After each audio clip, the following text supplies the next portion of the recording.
Welcome to the grand finale of the Big Success Pitch by Momentum.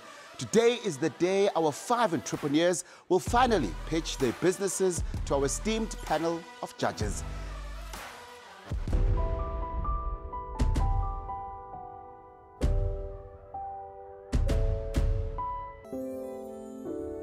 What's going through my mind right now? I'm just thinking about the pitch. Can't wait to get it done and get it over with. What's going on in my mind is that I know what I have to say, I know what I do, I know the impact that what I do has, but will it come across? How's it, Machi? How you doing? Good, Good, good. Hello. Hey! How you doing? I'm all right. Yeah? It's going to be okay, but I'm quite nervous. How are you feeling? Yeah, feel ready to go. Excited. No nerves right now. Yeah. But I hope we're gonna get under the lights. Yeah. Things don't change. I am nervous, but I'm better with questions. If you ask me a question, I will have the answer because I know my business and I've been in my business for the past 7 years. I was not nervous until right now. Yeah. There's definitely nerves, lots of cameras, Yeah. you know, just anticipating what's going to happen next. But I'm also very excited to share my business. And you know, it's a life-changing room. I'm confident that I will do the best that I can in today's pitch. Let's meet our judges, each bringing their unique perspective to the table. Meet Philani Mzila. He's the investment guru at Founders Factory Africa, making waves in fintech, health tech, agri-tech, and more. With a sharp eye for ventures, he's all about scaling success across the continent. I'm looking for a strong business with strong fundamentals, no fluff, just the real deal. Specializing in sustainability, lifestyle, retail, and corporate sectors, Farah Fortune helps global brands shine and share their stories with the world. As a trailblazing entrepreneur, she's also bringing her heart and incredible experience to find the next big thing in business.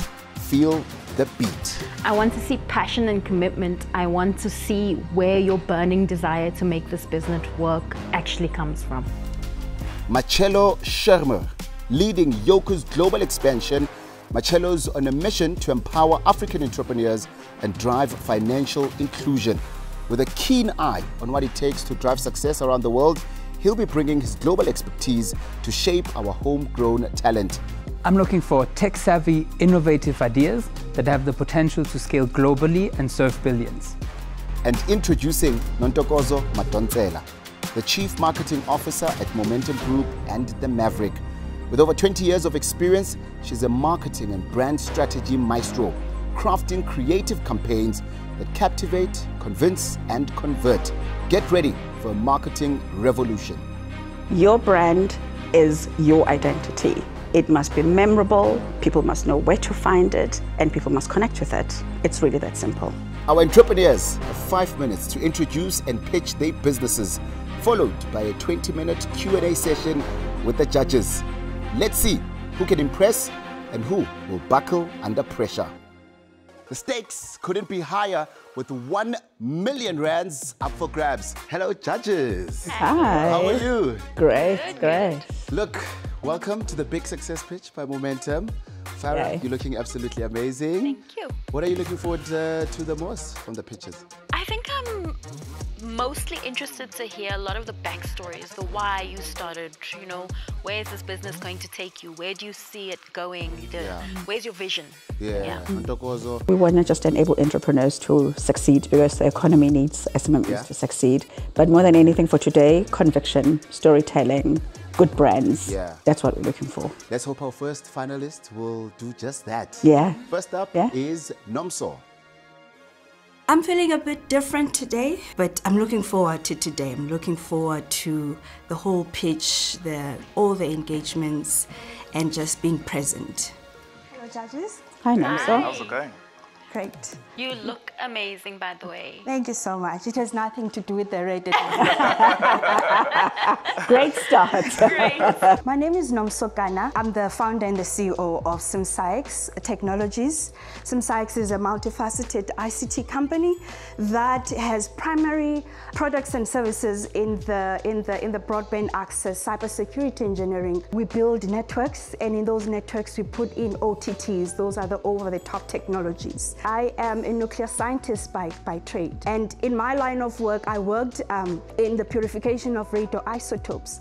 But one day I took a step where we had such a huge connectivity problem in the campus we were working on, and the cause and effect of that caused me to investigate that, because I had to put a couple of results into another lab so that they can be shipped for the patients that were needed.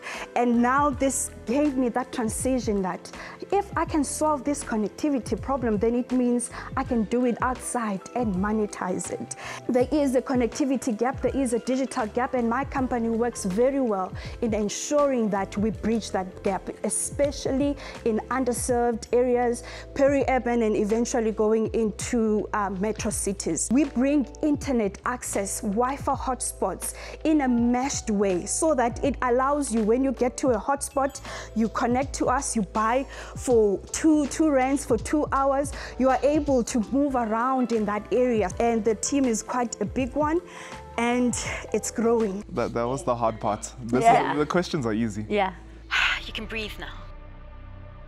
Are your team recruited from the areas that you are in? So it's local, you're at home, the people know you as a SimSykes technician, then they can reach out easily. That's brilliant. Thank you so much. It sounds like you're targeting peri-urban areas, rural areas, that sort of subset.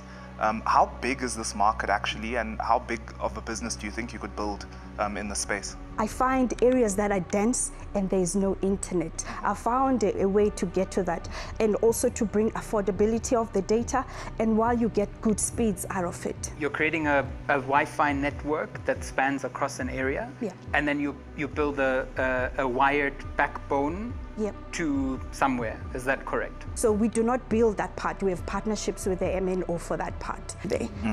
Okay. Thank you so much. Thank you so much. I ran out of time and I was on the second last slide. I went a bit intense on the innovation part of what we're doing. I mean, one of the things I want to say that aren't clear for me is we're chasing after the 2 rands and the 5 rands from the individual clients.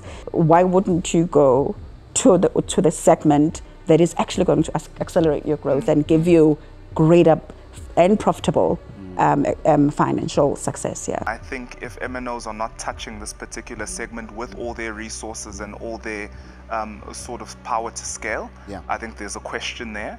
It's very easy for someone with more resources, more clout, to just come through and take the market, right? So, but yeah, interesting pitch overall. Given a chance, obviously, to pitch again, I will not improve on anything, but I'll just be more faster, because I think I was just slow today in explaining the innovation part of our business.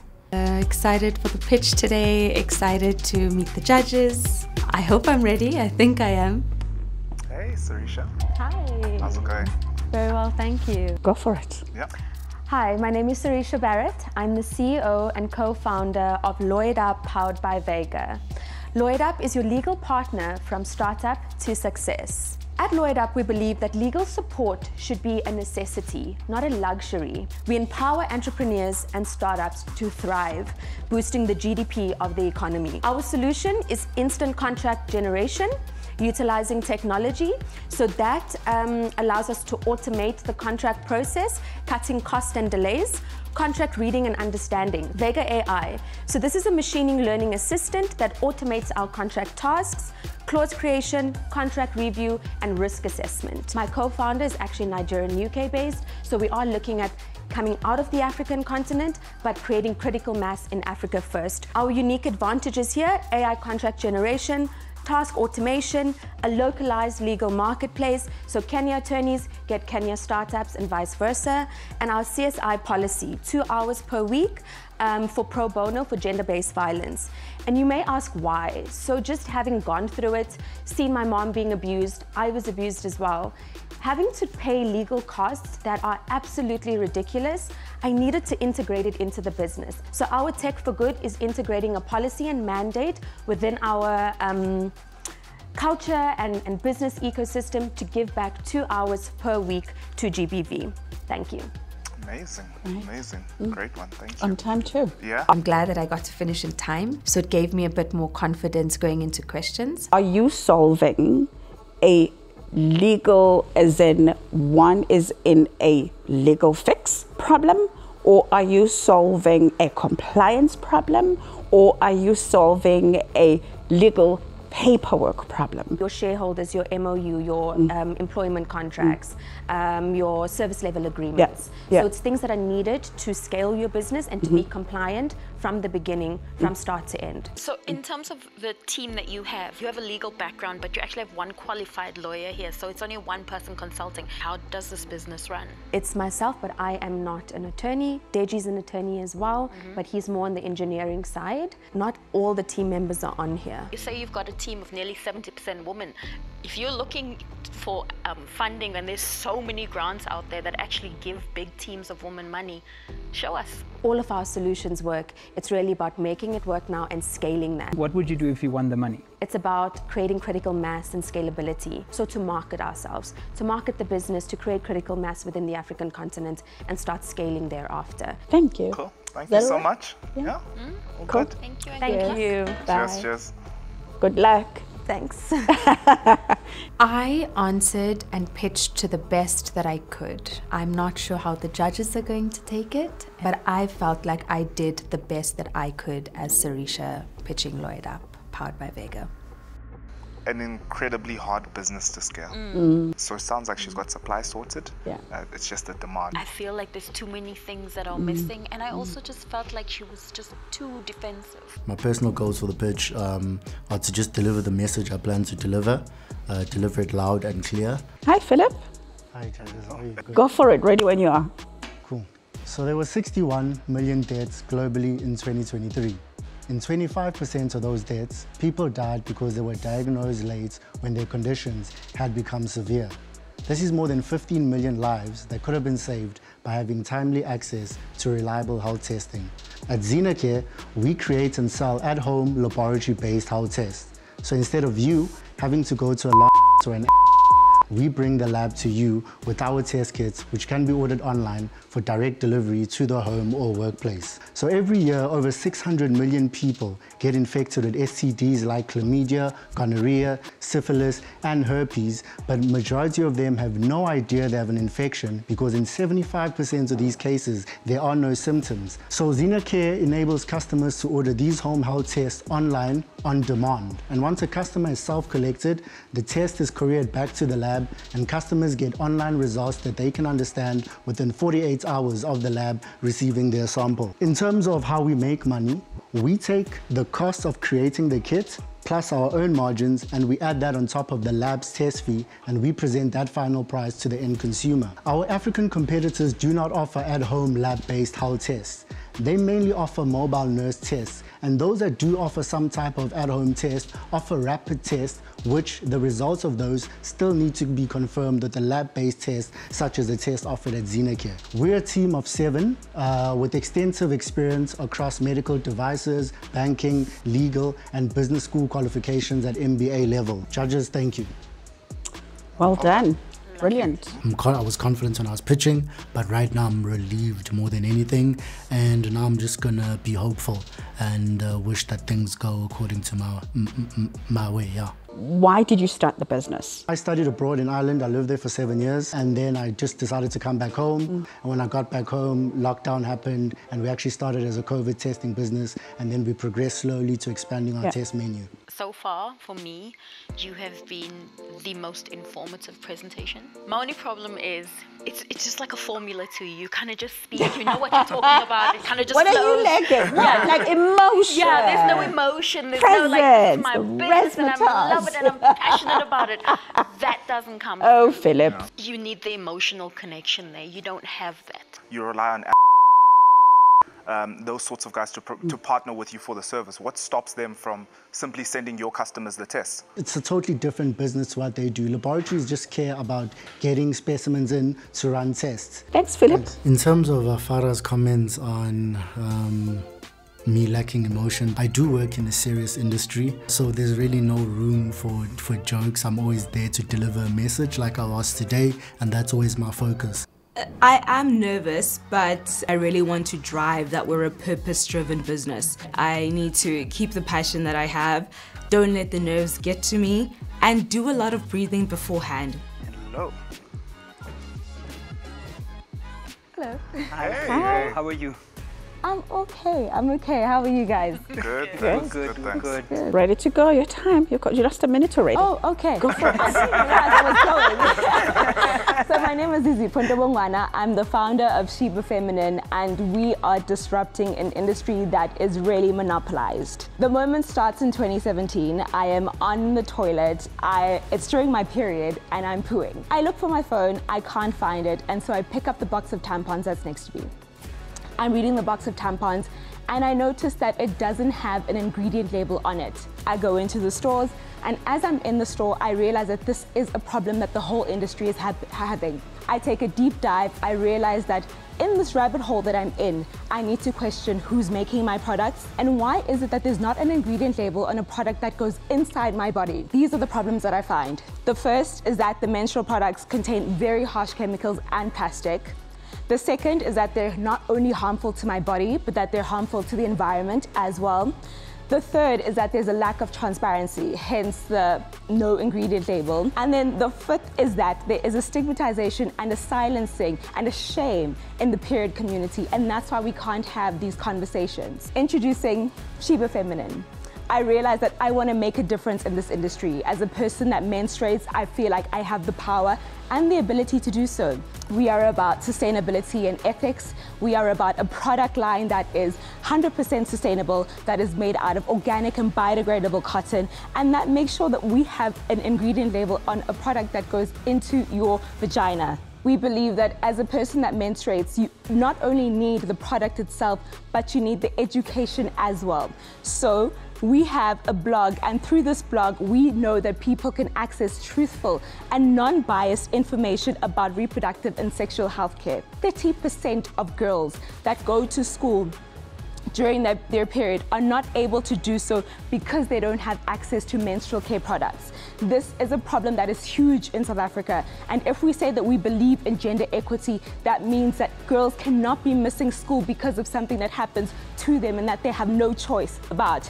So we then introduced the Sheba Feminine Menstrual Cup, and because we are creating products as people that menstruate as well, we have a menstrual cup that has a loop on it rather than a stem, which means that when you are removing it, it is so much easier. The second thing that you would be investing in is that we believe in menstruation rights. Through our community programs, we would love to work with last year's winners, Ethnic Kids, to publish a book that speaks about reproductive and sexual health care for kids. I also really wanted not to just be about periods, but reproductive and sexual health care in general. Investing in a more empowered South Africa. Time's Thank you. Sorry. That was my last He's so softly spoken. Ring the bell. Ring the bell. I just wanted that last piece to finish because it's important. That was the last station. Thank you so much, Sizipho. This is a great presentation, very important product. You're destigmatizing this. My main question for you is around growth. Where are you looking of taking this? Like what do the next 3 to 5 years look like for you? Penetration is quite difficult. The industry is very monopolized. So we have gotten this far without any funding at all. We have bootstrapped our way to where we are. Funding can completely catapult us and make us a front runner, and we could be able to sit on the same platforms and speak the same language as the big giants. They have a lot of backing behind them. We don't have any of that. What do you intend to do with the money should you win? With the money, I would love to create the advert and distribute it. And then the second thing would then be to get this reproductive and healthcare book published. And I want to challenge the idea of the book. I'm wondering, for where your business is, if that would be the right investment of the prize. Consider if your intention for the book is too premature and actually you don't have the luxury of the resource to want to deploy it there. That's just one thing I would say, yeah. Scrap the ad, take the money, content creation, digital creation, influencers. That's where your money should be going. That's and how your social media pages are great. Except the visual and the graphic of the blood, it over appears on your content. I know on that note, we're out of time. Thank you so much for your presentation. Well done. Thank you so much. I really appreciate this. Good luck. I'm so grateful for all of the advice. The most valuable feedback I received is that I'm trying to do too much good too early on in the business. I'm feeling quite nervous, not gonna lie. I didn't expect to feel this nervous. But yeah, just looking forward to stepping out there, presenting and getting it done with. Hey, how's it going? Oh, good, how are you? Good, man, good. Please take it away. Sanbonani, Dumelang. Tite, co-founder of Botlhale AI. We help businesses break language barriers between them and their customers in Africa. Our story at Botlhale starts off with a very simple interaction between me and my grandmother. She's asking me to load prepaid airtime for her and because ke Motswana, le nna ke Motswana. And at that moment I realized the only reason she can't do this herself is because the voucher's in English and her phone is in English. And I knew right there and then that my grandmother is not the only person facing this problem when interacting with digital services. For many South Africans, this is the confusing and intimidating text. And that's because only 8% of South Africans speak English at home. And only about 30% of South Africans are comfortable expressing themselves in English. And it's quite clear to see that in South Africa, English is the primary language of instruction and trade, not of understanding. Because there's a lot you can't do if you can't read English online. For example, you can't register a business online, you can't even open a bank account online. Simply put, people are being excluded from the formal digital economy. But businesses are losing out too because they don't have the necessary tools to automate their engagements with their customers who speak African languages. And they're missing out on potential revenues and reach. And that's where we come in. We help businesses engage their customers in languages their customers understand and trust using AI-powered natural language processing. So firstly, we've got a call center analytics solution that allows businesses and their quality assurance teams to QA up to 100% of their calls, regardless of the language spoken on the call, allowing them real insights into their customer conversations. We're currently selling to South Africa's 5.4 billion rand customer experience industry that we aim to capture about 300 million rand of over the next couple of years. And our business model is very simple. We charge a monthly subscription fee for our platforms, and we've got consumption-based pricing for our APIs. This is the founding team. We've been working together for over 10 years across various projects, and we've done a lot of academic research in this space, and we've published academic work for deep learning for under-resourced tasks in natural language processing and in deep learning. And we're very proud to be supported by advisors who built and scaled solutions on the continent. But ultimately, we do what we do at Botlhale because we believe that language should never be a barrier for accessing digital services. Thank you. Amazing, amazing, great pitch. Good. That was a great pitch. Do you mind taking us through some of your traction metrics to date? So we started commercializing our business only halfway through the year last year, so around this time. And that's after spending a lot of time in R&D. And from that time, we've onboarded, I think, 12 businesses to date. We haven't churned yet. And they're using it repeatedly. What we're seeing though is that initially it was like smaller businesses, but as time has gone, we're starting to onboard enterprises. So we've got a number of enterprises that have been onboarded and a few that we're onboarding now. Would it then be right to say that you're actually running two businesses? You're running the business that builds the engine to learn about local languages, and then you have just happened to build out one use case of that technology, which is the customer service piece. So when we started initially, we wanted to go to market with APIs, but the challenge was that we would depend on platform providers from the beginning, and that was very difficult for us to go to market. So building the platform allows us to own a segment of the market and still have that other revenue stream. So it's just multiple revenue streams. Yeah.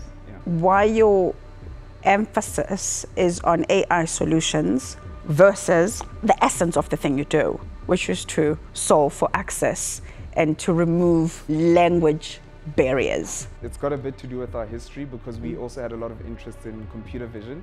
So when we went to market initially and when we started building out, we had a computer vision solution, and which was also AI powered because Polisani's research was in that space and natural language processing. Okay. Yeah, right, thank you. Thank you. Good luck. Thank you.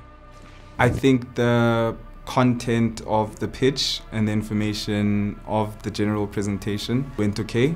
The flow, and I'm saying this based on the questions that I received, so it doesn't seem like there was anything that was particularly unclear.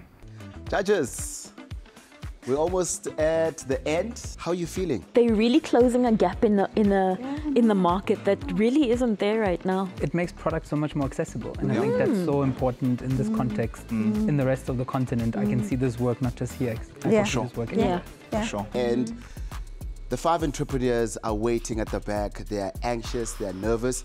I do not want to be in your seat right now because you have a big decision to make. But you know what? Let's not waste any time. Let us welcome the 5 entrepreneurs.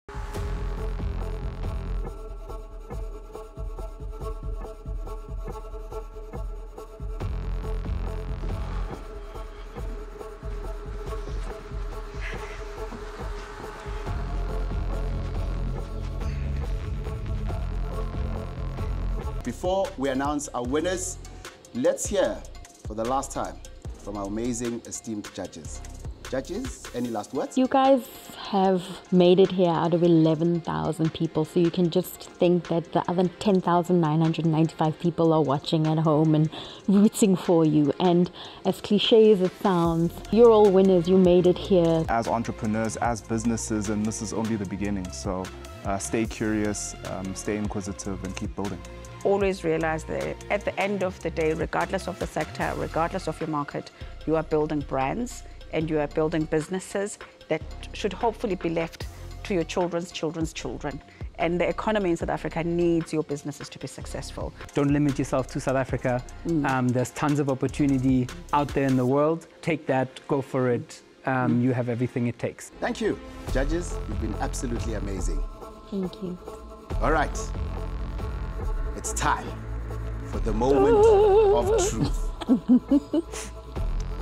In third place, walking away with 200,000 rands towards their business is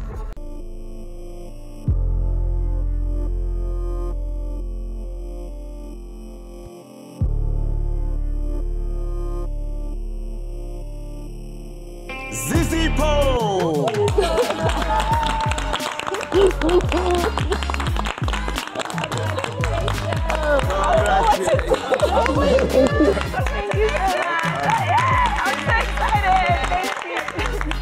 Now moving on to second place. Philip!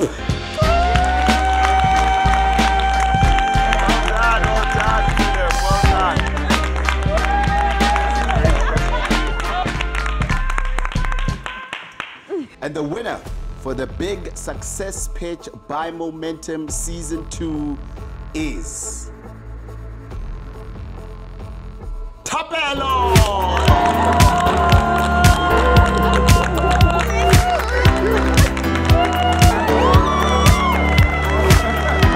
Congratulations to all our entrepreneurs. You have shown that with passion, dedication, and the right advice, success is definitely within reach. Thank you for joining us on this incredible journey. Remember, Momentum is here to support you with the right advice. Be sure to stay in the conversation by using the hashtag #AdviceForSuccess. From myself, Sapta the A-Class DJ, until next time.